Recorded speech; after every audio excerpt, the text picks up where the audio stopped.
diseases, like it's almost intended to scare you. Well, I'm here to tell you that these ticks have been disease-free, and we're really not concerned so much with the risk of disease with this particular tick. Well, what is the biggest concern is blood loss, and that's mostly in agricultural animals, things like sheep, horses, or maybe even dogs, where you can get these large accumulations of ticks that would reduce the blood in that particular animal. But as far as it making it to Massachusetts, so this was pulled out of a study. Any of the black areas are areas where we think that it's very, very likely to occur, and Massachusetts is right here, and Plymouth County is right there, so black.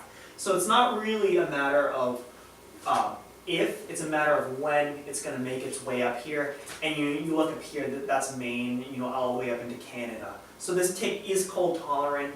We do feel that it's just really just a matter of time before it spreads to an area like Massachusetts or Maine.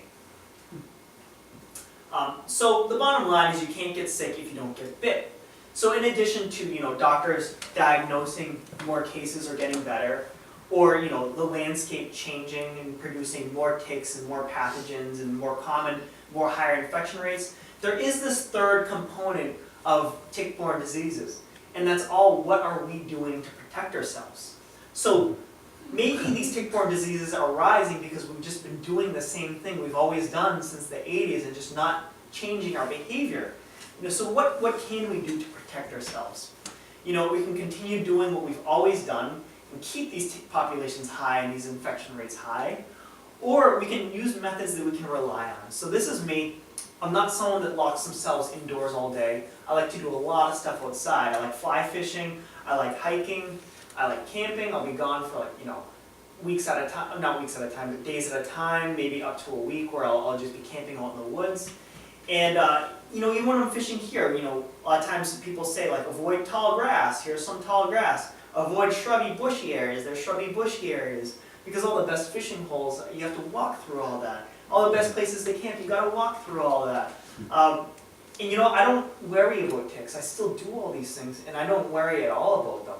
It's about being aware of ticks, being aware of that problem, but not being afraid of that problem.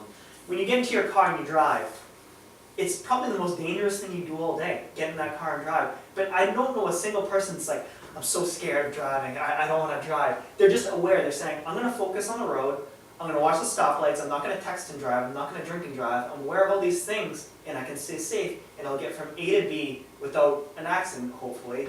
And they're aware of all these things that could go wrong. With ticks, there's a lot of mystery around them, so I'm going to hope to inform you about how the ticks behave, where you can find ticks, and what products you can use to prevent tick bites from even occurring in the first place. So ticks' hidden weakness, they dry out stupidly fast. They're very prone to desiccation. If you bring a deer tick in from the outside on a day like this, you plop it down on the carpet, that tick will be dead in 24 hours. It cannot live, so they can't infest your home. If you can't bring them in and they'll infest your home, they dry out very, very quickly. Outside in nature, outside in the wild, they're doing activities that regulate that moisture in their body. They have it's fancy words, so critical equilibrium activity. So 82% humidity, they need 82% or higher. They prefer 90% or higher humidity, or they risk drying out and dying. If you have a tick at 81% humidity, that tick will rapidly be hemorrhaging this moisture and they'll dry out and die. So they need a very high percentage of moisture, and they're going to do that in nature by burrowing under leaves, or they can pull in moisture using saliva. They actually secrete saliva that absorbs moisture from the atmosphere, and then they lap that back up. So most of the time they're going to be low to the ground. They're never going to be in trees unless something like a bird or a squirrel carried that tick up into the tree, it scratched it off, and then you had one rogue tick that was inside a tree. But they don't kamikaze jump out of the tree as they see you coming, try to land on your shoulders. If you have a tick on your shoulder, I hate to say it, it probably climbed all the way up there, or you put something on the ground like your jacket or your backpack or a hunting rifle, and you pick that up and you put that on your shoulder, and it went all the way up back to the back of your head. They kind of prefer certain spots. You're going to find them mostly in areas where the humidity is higher. So shrubs, leaf litter, tall grass, yeah, but it's beyond tall grass, so it can even extend to things like wood piles, or a pile of leaves that you might have sitting in your backyard since October. or the edges of your yard. So if you look at this area here, you've got all this shade. It's going to reduce sun and wind exposure, and the ticks they're going to find that very hospitable there. So what can you do? Well, you can keep your grass trimmed. This, well-groomed American lawn, you're not really going to find ticks in the center of this lawn here. You can relocate items like soccer nets to that center area, sandboxes, playgrounds. If you've got a grill that's sitting on the edge of your lawn, maybe you want to pull that out and put it on your deck or something. What about these things, tick tubes? Has anyone heard of these tick tubes? So these are a product that is really alluring.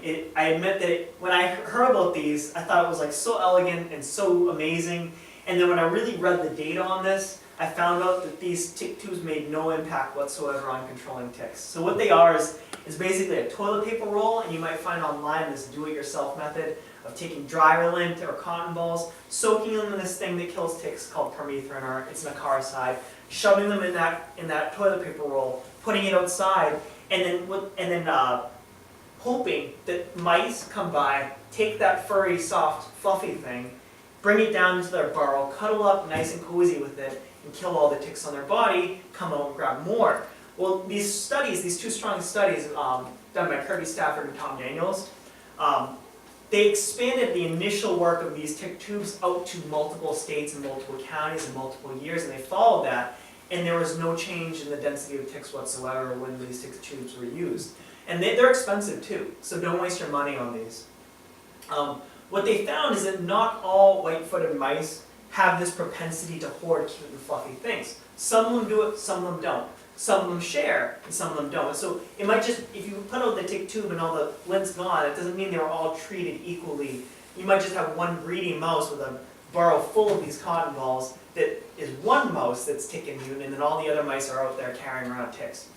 And then what about chipmunks don't do that, robins don't do that, shrews don't do that, voles don't do that. It's just white-footed mice, so it's a very small population of the number of hosts that could potentially be carrying ticks. If you do want to protect your yard, a surefire way to do it is using a synthetic chemical. Bifenthrin is the best one in the book, but you can use another synthetic pyrethroid. If you do this, one application at the right time, you get a 60% reduction in the number of ticks found in your yard. But if you do this year after year, you get a 97 to 100% reduction of the ticks in your yard. Why synthetic? Why not all natural? A lot of times I get that question. Well, the synthetic stuff, this particular one, it just lasts longer and it's more effective. What we find with the natural stuff is that you get the initial application might kill ticks, but after that initial spray, it's not going to kill ticks. And if you get a heavy rain or even a day like this where it rained a little bit, that stuff is gone. And so this stuff it binds very tightly to soil. It doesn't penetrate deep, about an inch into the ground, so it's not going to hit your well water. And it's not, it stays there for about 4 to 6 weeks. And so it'll kill any ticks that are in that area. It creates a barrier where ticks and animals passing through will then get treated and keeps that lawn safe. I know a lot of people don't, this is a little contentious, a lot of people don't like this, but if it's like a daycare or a playground, an area where you have a lot of kids running around, this is something that I definitely recommend as an option for you. And if you go outside, and this is what I do, I just focus on protecting myself. So I don't do the yard spray, I focus very heavily on protecting myself. So you can stay along trails, stick the areas away from ticks, but if you notice where I was fishing, I just wear proper protection in areas that I might find ticks. So cover your skin, shoes and socks, gloves if you're picking things up off the ground, tucking your pants in your socks. You all know this because this is like the #1 thing that gets published in papers is cover up. You've got this really nerdy thing tucking your pants into your socks, right? And so I do this. And the reason why I do this is because you've got this nice gap between your pants and your ankle, right?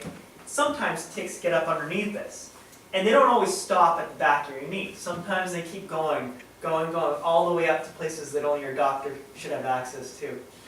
And then the last thing I want is when I'm out camping with a group of guys, is to bend over and be like, hey Leo, I think I got a tick here. You mind ripping that off? That's not going to happen. So I tuck my pants into my socks when I'm out gone for a long time.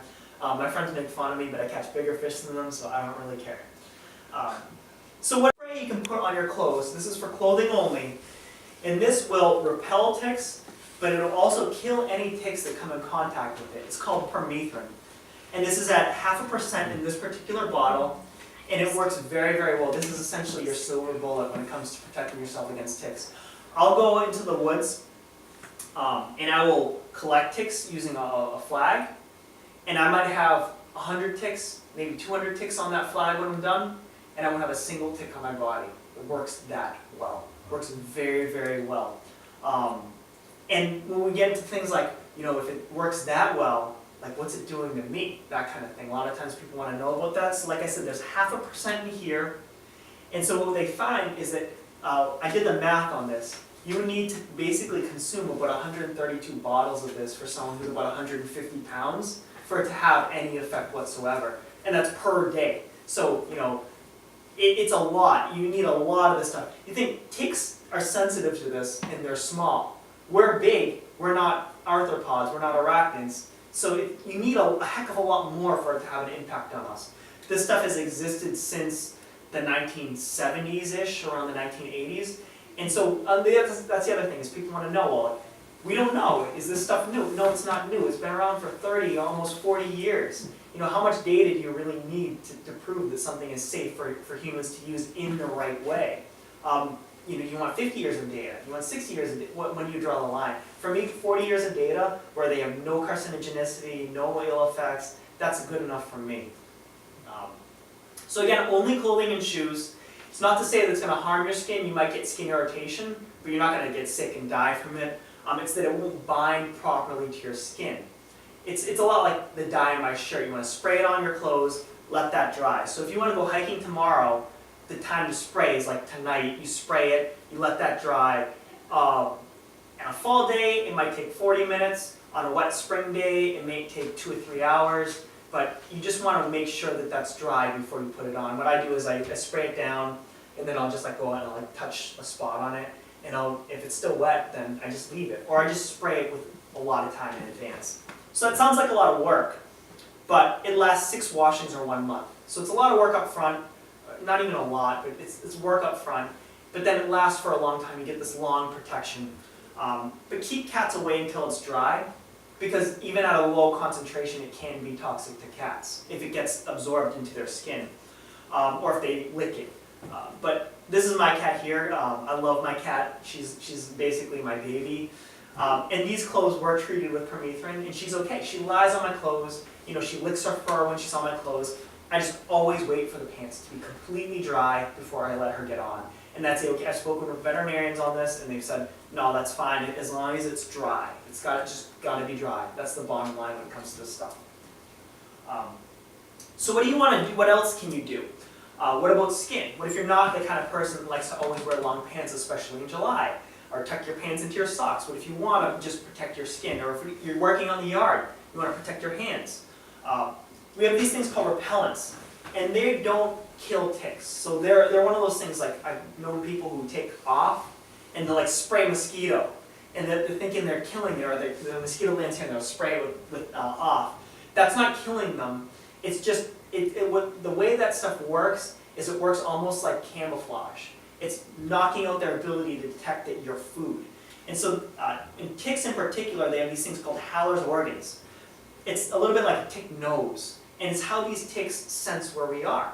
So they're going to pick up on things like sweat, lactic acid, body odors. They can even sense things like tremors in the ground as we move towards them. But in general, they're going to use these Haller's organs to really sense where we are, and they're going to orient themselves to kind of where we are when we're walking through the woods. But we can knock those out using these repellents. So what are they? So DEET, that's the big one. That's the one that's existed. That's the most common one. It's the cheapest one. I know a lot of people don't really like DEET, but you also have picaridin, oil of lemon eucalyptus, and this thing 3N-butyl N-acetyl aminopropionic acid ethyl ester, or IR3535. So, or you can call it Avon Skin So Soft Bug Guard. So if you like Avon products or know an Avon representative, just make sure it says with Bug Guard. The regular Avon Skin So Soft, not going to do the trick. Got to have the Bug Guard. That's what this IR3535 is. And for percentages, you want 20% for DEET, picaridin, and the Avon Skin So Soft